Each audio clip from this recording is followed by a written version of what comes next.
Para ummahat yang semoga senantiasa dirahmati Allah Subhanahu wa taala. Alhamdulillah, tidak lupa marilah kita senantiasa meningkatkan rasa syukur kita kehadirat Allah Subhanahu wa taala.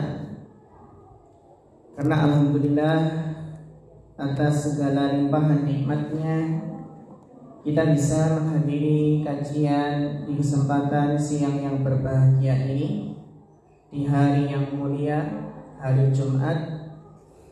Kita memohon kepada Allah Subhanahu wa taala semoga Allah memberikan istiqomah di dalam menuntut ilmu, istiqomah di dalam beribadah, intinya istiqomah di dalam meniti jalan yang lurus. Karena ibaratnya kita ini sedang dalam perjalanan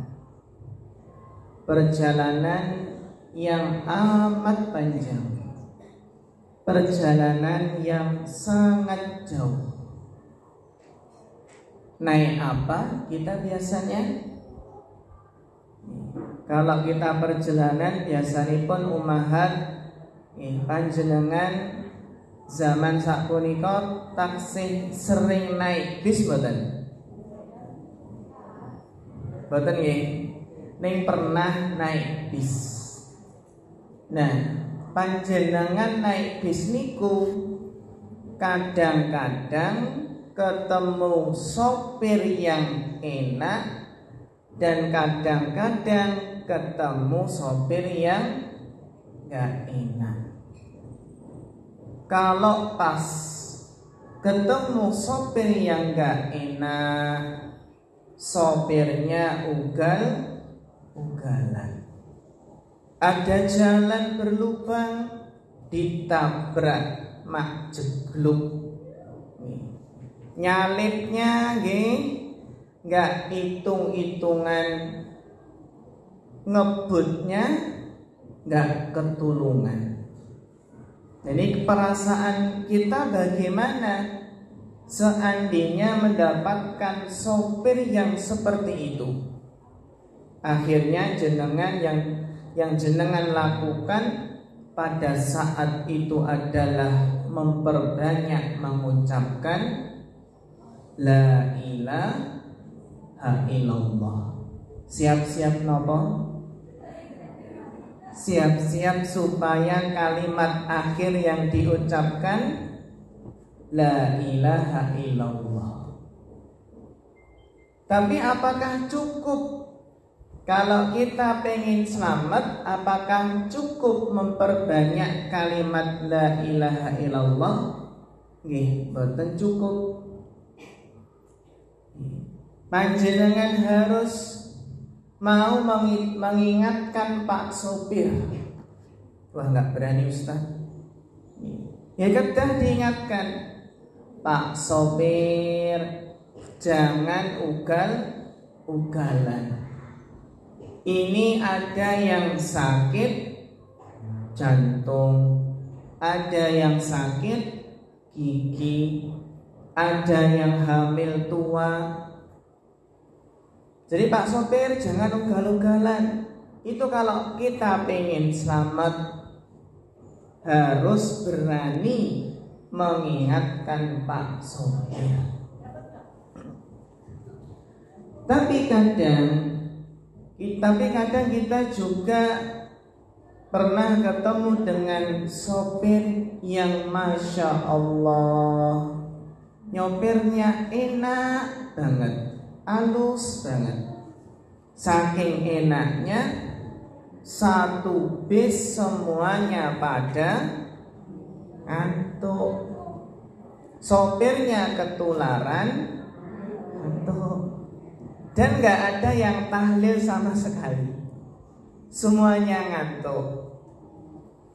Nah, kita juga kalau pengen selamat, maka juga harus mengingatkan Pak sopir. Begitulah perumpamaannya Begitulah perumpamaannya kalau kita ingin selamat sampai tujuan, maka harus ada kerjasama antara sopir dan penumpang. Nah, panjenengan berumah tangga itu seperti naik bis. Wonten supire, wonten kernete, wonten penumpangi. Supire sinten? Bapak. Keneke sinten? Ibu. Nah, penumpangi sinten? Anak-anak. Berarti keluarga yang ingin sukses, ingin selamat, harus ada kerjasama yang baik antara sopir, kenek, dan penumpang. Harus ada kerjasama yang baik antara suami, istri, dan anak-anak. Nah, suksesnya kapan, Ustadz? Sebuah keluarga itu dianggap sukses seandainya telah sampai ke terminal yang terakhir. Terminal yang terakhir itu teng pundi? Kuburan. Ya, senes kuburan ya. Terminal terakhir niku surwarga. Terminal terakhir adalah di surga. Menunjukkan satu keluarga masuk surga, itulah yang dinamakan keluarga yang sukses. Jadi keluarga ingkang sukses niku sanes keluarga ingkang griyanipun mewah, kendaraanipun mewah, megah. Sanes ingkang lemai ombo. Tapi keluarga yang sukses itu adalah yang bisa satu keluarga masuk surga semuanya. Berarti kalau ada pasangan yang mampir atau masuk neraka, berarti belum sukses yang sempurna. Atau mungkin kalau ada naudzubillah anak-anak yang tertinggal di neraka, atau sebaliknya ke orang tua yang ke neraka, anak di surga. Nah, ini berarti kesuksesanipun dereng sempurna. Kok bisa ada anggota keluarga yang ketinggalan di neraka? Oh, barangkali diajak ke surga gak mau. Sehingga umahat yang dirahmati Allah Subhanahu wa ta'ala, itulah perumpamaannya perumpamaan bahwasanya sukses itu ketika masuk surga, ketika suami istri dan anak-anak masuk surga. Nah, untuk masuk surga niku ringan nopo berat? Berat nih. Sesuatu yang berat akan ringan jika kerja sama. Sesuatu yang berat akan ringan jika gotong royong. Menunjukkan apa? Kalau kita ingin masuk surga satu keluarga, maka harus ada kerjasama gotong royong dalam rumah tangga. Sehingga wonten istilah bergotong royong dalam berumah tangga. Suami, istri, dan anak-anak harus solid, harus kerjasama, gotong royong, bahu membahu, agar bisa masuk surga semuanya. Nah, bagaimana cara gotong royong dalam berumah tangga? Nah, menika ingkang kedah kita pahami bagaimana caranya kerjasama gotong royong dalam berumah tangga. Rumah tangga itu akan mau bekerja sama, akan mau bergotong royong jika satu, cara bergotong royong berumah tangga adalah satu, saling memahami kelebihan dan kekurangan. Ini penting sekali. Jadi suami istri itu harus saling memahami kelebihan dan kekurangan masing-masing. Karena kita sadar tidak ada manusia yang sempurna. Mungkin ibu-ibu pemahat panjenengan sebelum menikah mungkin pernah membayangkan, bercita-cita, saya pengen menikah dengan seorang laki-laki yang soleh. Napa meneh Bu? Kaya. Napa meneh? Ganteng, setia. Pertanyaan pun, apakah cita-cita tersebut sudah menjadi kenyataan? Sampun nggih insyaallah nggih. Paling tidak soleh lan setia. Tapi setelah menikah kok ada kekurangannya Ustadz?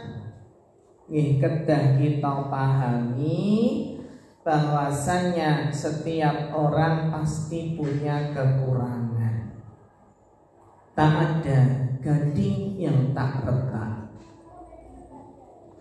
Jadi kalau suami yang baik, yang bijak itu adalah suami yang mau menerima segala kekurangan yang ada pada istri. Demikian pula istri yang bijaksana adalah istri yang menerima segala kekurangan yang ada pada suami, karena ia sadar bahwasannya tidak ada suami yang sempurna, tidak ada yang bisa memenuhi semua harapannya. Nah inilah kalau masing-masing mau memahami kelebihan dan kekurangan, inilah kunci terciptanya keharmonisan dalam berumah tangga. Ini kok ibaratipun tak ada gading-gading yang tak retak, tak ada manusia yang sempurna. Jadi yang namanya anak manusia, entah laki-laki atau perempuan, pasti ada kekurangannya.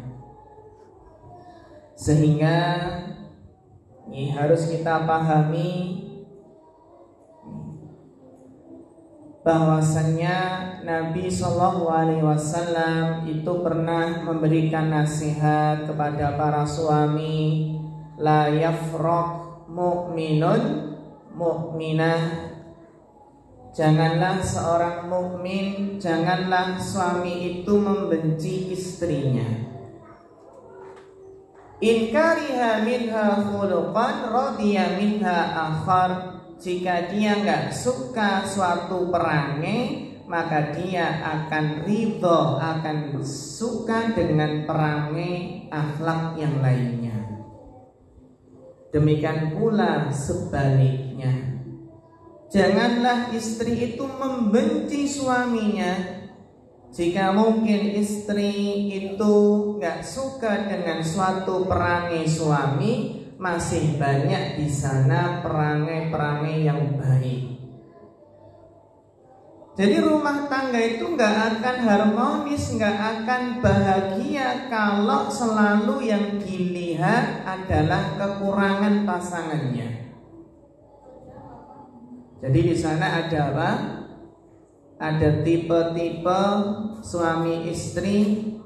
Yang pertama itu selalu melihat kekurangan pasangan. Ini yang nggak akan harmonis, nggak akan bahagia. Dan tipe yang kedua kata Syekh Abdurrahman bin Nasir As-Sa'di, tipe yang kedua adalah apa? Yang melihat kelebihan dan kekurangan.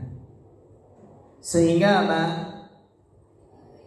Sehingga kekurangannya ini sudah tertutupi dengan kelebihannya.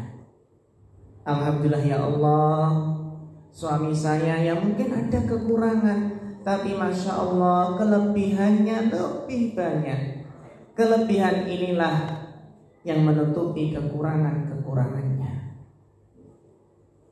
Sehingga kalau kita memahami bahwasannya adanya kelebihan dan kekurangan antara suami dan istri, itu hakikatnya adalah untuk saling melengkapi. Kekurangan pada istri akan dilengkapi dengan kelebihan yang ada pada suami. Sebaliknya adanya kekurangan pada diri suami, itu yang akan dilengkapi oleh kelebihan istri. Contoh dalam mendidik anak. Kalau dalam mendidik anak, bapak seorang ayah dalam mendidik anak itu identik dengan apa? Dengan wibawa dan ketegasan. Jadi seorang ayah, seorang bapak dalam mendidik anak itu identik dengan wibawa dan ketegasan. Sedangkan seorang ibu dalam mendidik anak itu identik dengan kasih sayang dan lemah lembut. Kira-kira apa yang terjadi?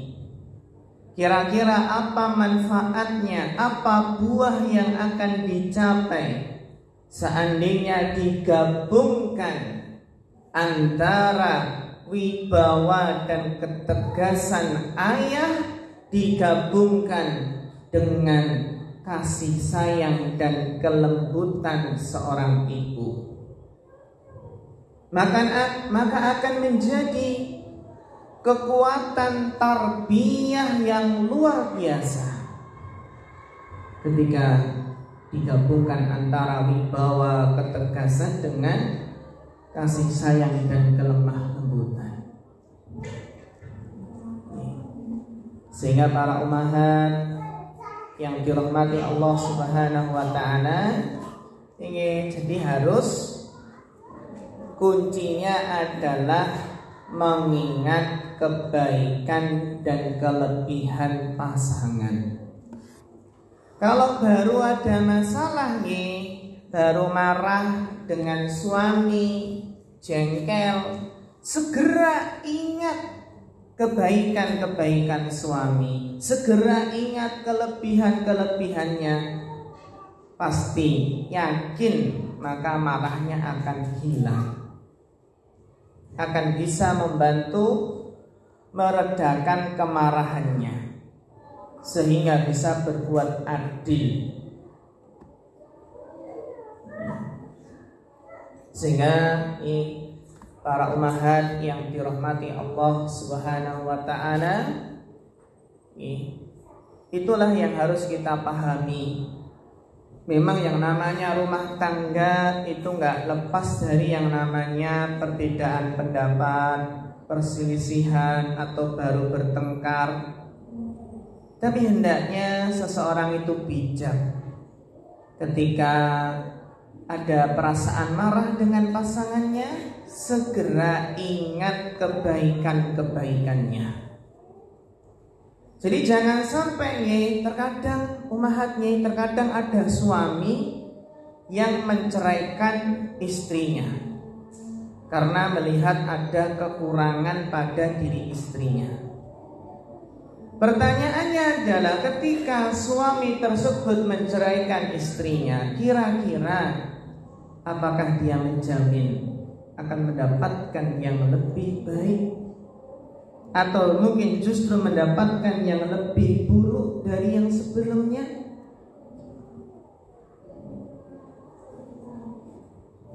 Maka bala yafraq mu'minun mu'minah. Jadi apa yang ada dipun syukuri. Alhamdulillah, apa yang ada dipun syukuri. Terus apa? Jadi suami yang paling sedikit mendapatkan taufik dari Allah, dan yang paling jauh dari kebaikan itu suami yang melupakan kebaikan-kebaikan istrinya, atau pura-pura melupakan kebaikan-kebaikannya, dan menjadikan kesalahan-kesalahan itu selalu di depan matanya. Bahkan terkadang kesalahan yang sepele dibesar-besarkan. Nah, kesalahan yang sepele terus dibesar-besarkan, apalagi dibumbui dengan prasangka-prasangka yang buruk. Akhirnya apa? Berkesimpulan, aku gak mendapati kebaikan sedikit pun ada pada dirimu. Maka kan terkadang setan itu mendatangi suami ketika marah. Setan datang terus menghembuskan dalam hatinya, membesar-besarkan kesalahan, sehingga apa? Ngompori, ayo ceraikan saja, masih banyak wanita yang soleha.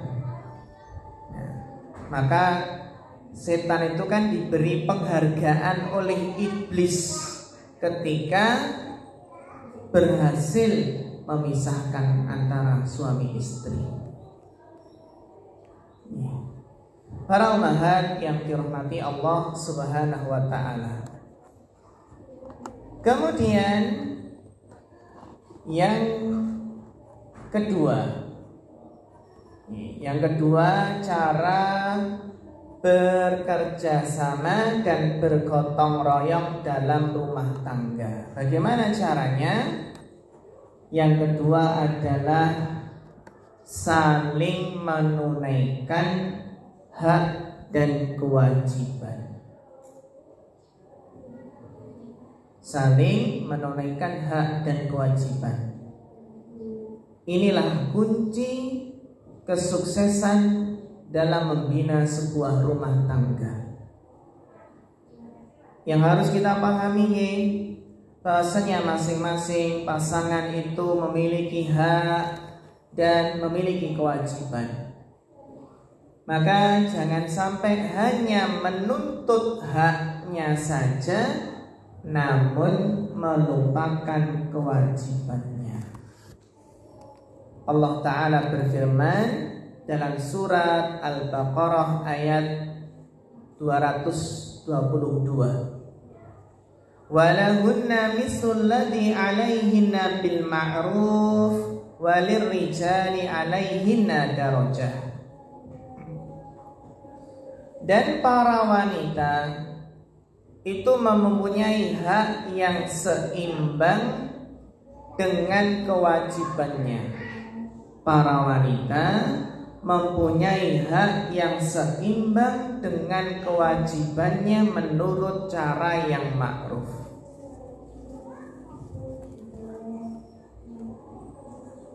Walahunna mislul ladzi 'alaihinna bil ma'ruf. Ya, kalau suami itu kan memberikan nafkah lahir batin, sandang, pangan, papan, keamanan dan semisalnya.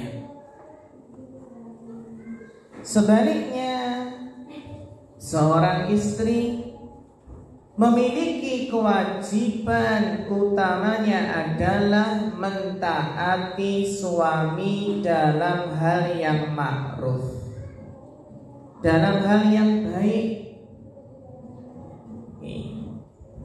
Kewajiban seorang istri adalah melayani suami, menjaga kehormatan dirinya, dan ketaatan kepada suami adalah kewajiban istri yang paling utama, yang akan menghantarkannya ke surga. Ini para ummahat yang harus senantiasa kita ingat bahwasanya ketaatan kepada suami itu adalah jalan menuju surga. Hadis yang sering kita dengar bahwasanya Rasulullah SAW bersabda, "Idza shallatil mar'atu khamsaha." Apabila seorang wanita menunaikan sholat 5 waktu, wa shamat syahroha, dan puasa Ramadan, sholat 5 waktu, puasa Ramadan, wa hafidhat farjaha, dan menjaga kehormatannya. Ini yang ketiga.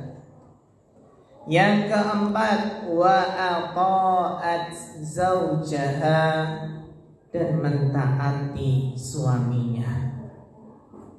Apa balasannya? Sholat, puasa Ramadan, menjaga kehormatan, taat suami. 4 ini. Qila laha, maka akan dikatakan kepadanya, udkhulil jannata min ayyi abwabil jannati syi'ti. Akan dikatakan kepada istri tersebut, masuklah ke dalam surga dari pintu manapun yang engkau kehendaki, dari pintu manapun yang engkau inginkan. Hadis riwayat Ahmad dan dihasankan oleh Syekh Al-Albani. Jadi bagi para ummahat yang dirahmati Allah, ya, kok seorang istri itu harus taat suami dalam hal yang baik, dalam hal yang diizinkan dalam syariat. Sehingga kalau melanggar syariat, maka ini tidak boleh taat. La ta'ata li makhluqin fi maksiatillahi azza wa jalla. Tidak boleh taat kepada makhluk dalam rangka bermaksiat kepada Allah. Hadis riwayat Ahmad dan disahihkan oleh Syekh Al-Albani. Itu apa? Yang kedua, saling apa? Saling menunaikan hak dan kewajiban. Yang ketiga, bagaimana cara bergotong royong dalam rumah tangga. Yang ketiga adalah saling bahu membahu. Jadi saling bahu membahu. Jadi walaupun suami istri itu sudah memiliki kewajiban masing-masing yang jelas, namun alangkah indahnya jika apa? Jika membantu pekerjaan pasangannya. Secara hukum asal, urusan dapur, urusan sumur, kasur, tetek, bengeknya, itu semua kewajiban istri. Namun meskipun demikian, akan sangat indah apabila suami ikut membantu pekerjaan tugas istri. Suami bantu pisah-pisah, bantu apa malih? Nyuci, bantu nyetrika mboten? Bantu nyetrika, bantu nyuapin anak. Panutan kita Rasulullah Shallallahu Alaihi Wasallam, Rasulullah itu ikut turun tangan. Bayangkan Rasulullah ikut turun tangan membantu pekerjaan para istri. Ini menunjukkan betapa tingginya kemuliaan akhlak Rasulullah Shallallahu Alaihi Wasallam.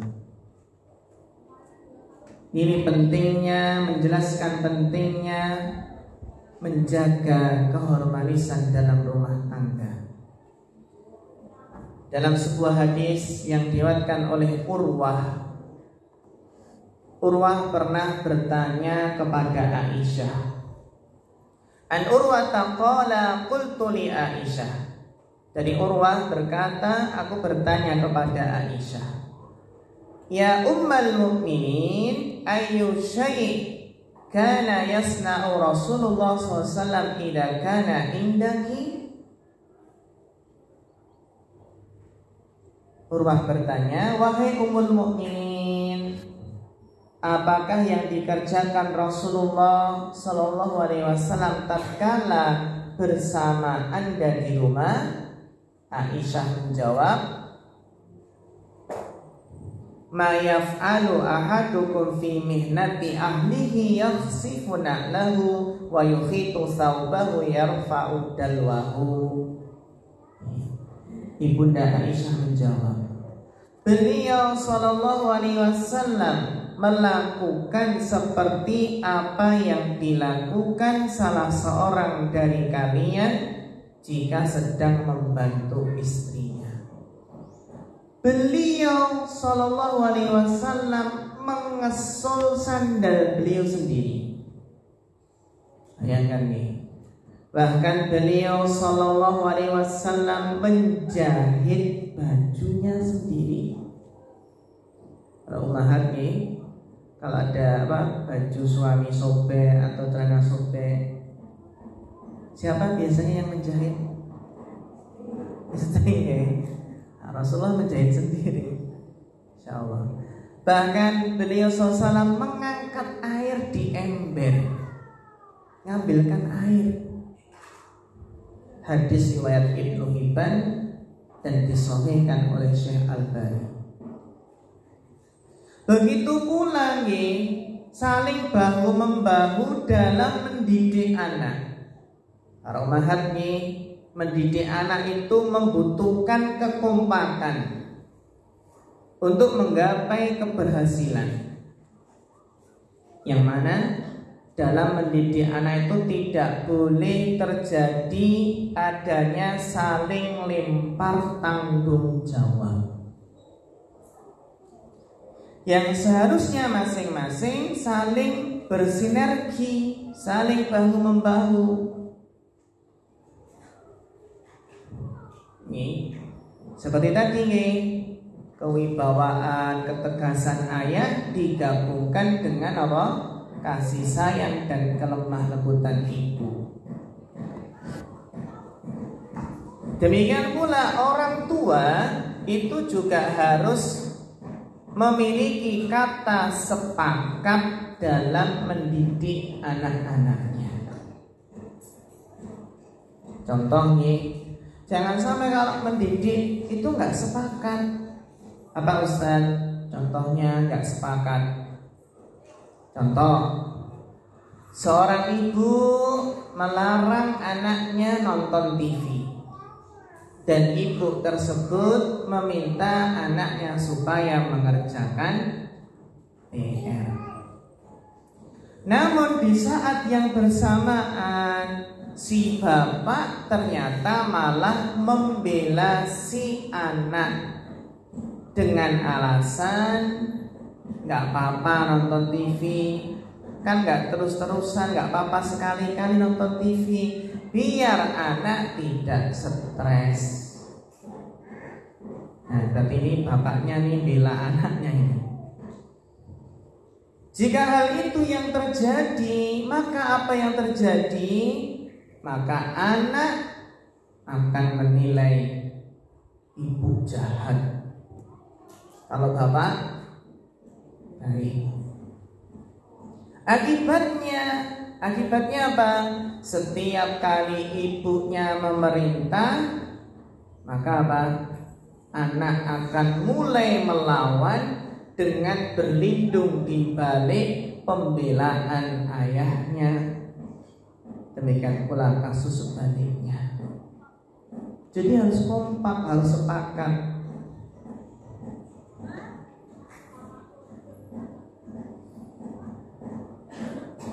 Usahakan di hadapan anak, jangan sampai berbeda pendapat untuk hal-hal yang berhubungan langsung dengan persoalan mendidik anak. Pada saat salah satu dari kita sedang mendidik anak, maka pasangan itu harus mendukung. Contoh, ketika ibu mendidik anaknya untuk berlaku baik terhadap si kakak, adik yang baik sama kakak, atau sebaliknya, maka si ayah membantu mengatakan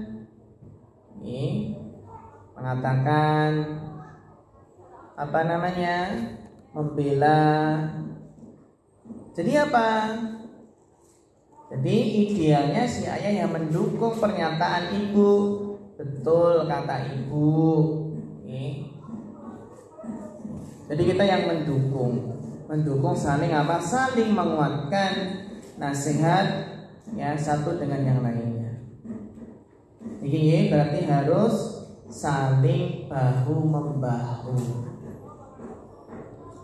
Yang terakhir, yang keempat, yang terakhir, bagaimana cara bergotong royong dalam rumah tangga. Yang keempat adalah saling menasihati. Saling menasihati. Karena Pak Ummahat, timbulnya riak-riak dalam rumah tangga itu merupakan sesuatu yang wajar, sesuatu yang lumrah. Namun jika hal itu sampai mengotori keharmonisan jalinan kasih sayang antara suami istri, atau bahkan menghancurkan bahtera pernikahan, tentu itu sangat berbahaya. Maka agar mimpi buruk tersebut tidak terjadi, maka seyogyanya ditumbuhkan budaya saling memahami dan kebiasaan saling menasihati.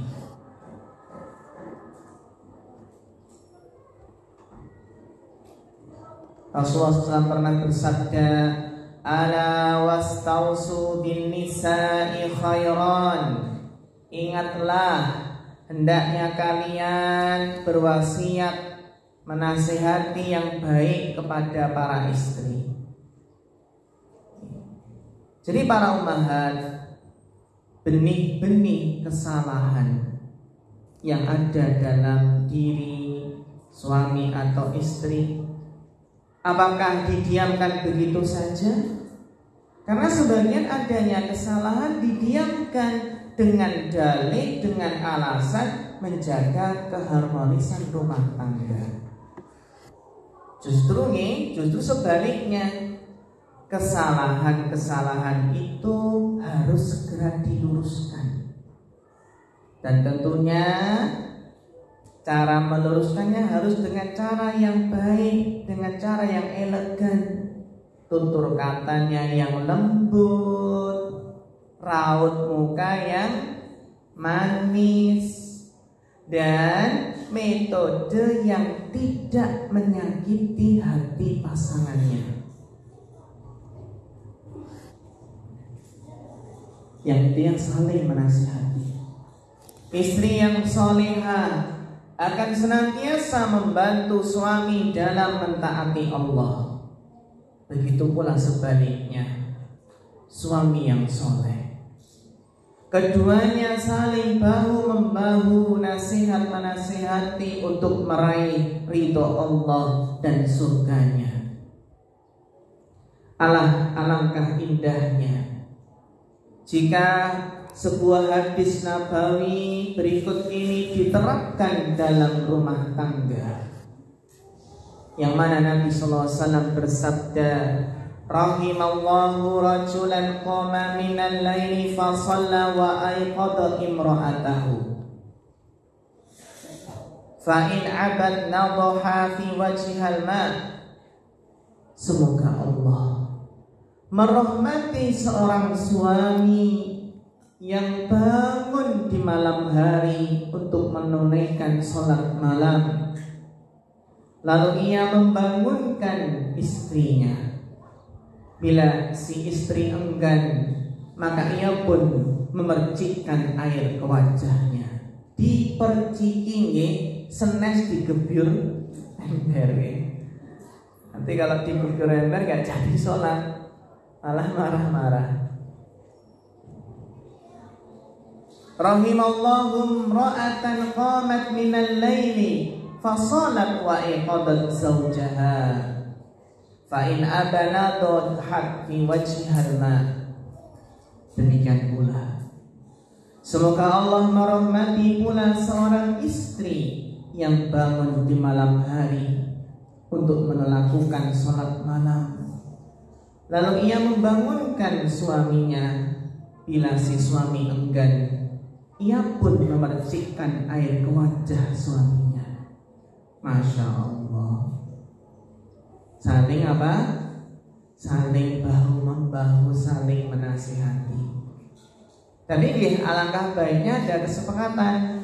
Pak, nanti kalau ibu bangunin, bapak gak mau, izin ya Pak, diperciki.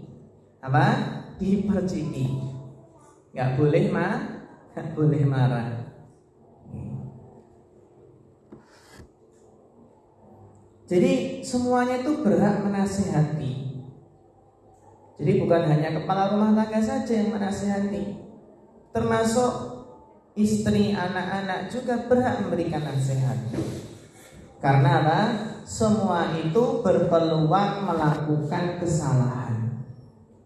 Nah, disinilah dituntut adanya kebesaran jiwa untuk menerima nasihat, terutama dari yang posisinya mungkin ya berada di atas nih.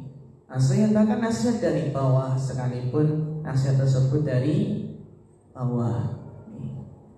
Sehingga para ummahat yang dirahmati Allah Subhanahu wa taala, demikianlah perumpamaannya seseorang itu berumah tangga itu ibaratnya sedang naik bus. Makanya harus kerjasama agar bisa sampai selamat, berhasil sampai tujuan.